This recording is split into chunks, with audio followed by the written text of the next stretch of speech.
Welcome to the GAMERamble video review for Unwording, narrated by me, Darkcloud. As always, the full text version of this review can be found on the GAMERamble website, linked below. The TLDR for Unwording is that it sees the player help a lonely man named Tom to overcome the negative self-talk that is holding him back in life. This is done over the course of 3 days as Tom begins to see the world from a new perspective. The game starts out strong with some interesting puzzles on day 1. Unfortunately, while the shift from 2.5D and finally 3D over subsequent days look good, the puzzles are less fun. Unwording is also a very brief experience that will leave most players wanting more. Gameplay receives a 5 out of 10. Players must use 3 types of word puzzles to guide Tom from his apartment to work and back every day. These puzzles start out fun, but are less engaging on the second and third days. Graphics receives a 7 out of 10.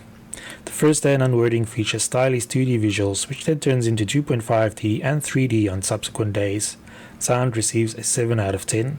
The game lacks dialogue, but the soundtrack by Trevor Kowalski sets the mood of the game perfectly. The overall score for Unwording is 6.3 out of 10. And now for the full review.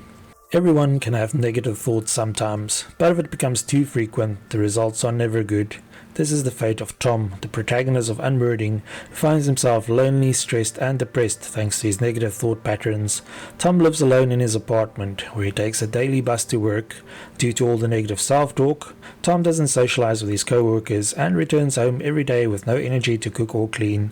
This is the state that players find Tom in as they join him in his journey to overcoming the self-doubt that is clouding his life. As the name suggests, words play an important role in this game, and day 1 begins with the player seeing Tom's world from his glass half empty lens. This first day is viewed from a 2D perspective, where Tom and his surroundings are depicted as simple chalk drawings on pastel backgrounds. All the puzzles on this day take the form of a neutral phrase that players must manipulate into negative ones. For example, the phrase wake up is shown and players must turn it into give up by rotating the blocks on which the letters are depicted.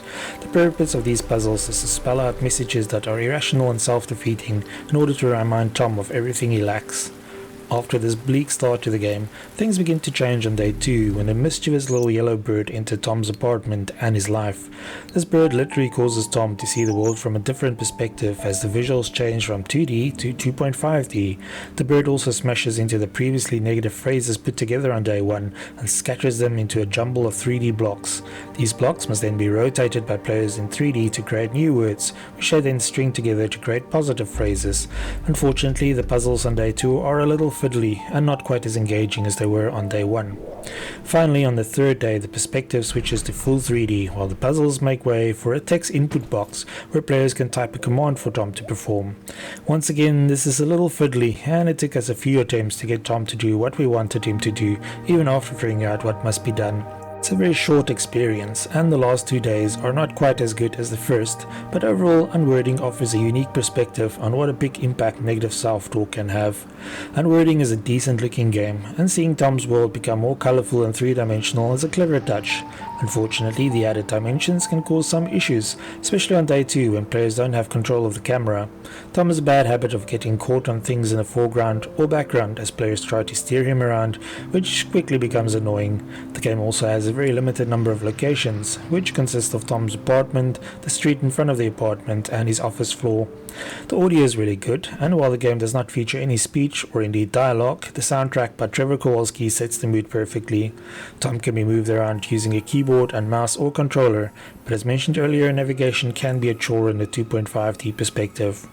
Overall, Unwording has an important message and some interesting ideas, but with only 3 types of puzzles and 3 different locations, it's all over very quickly.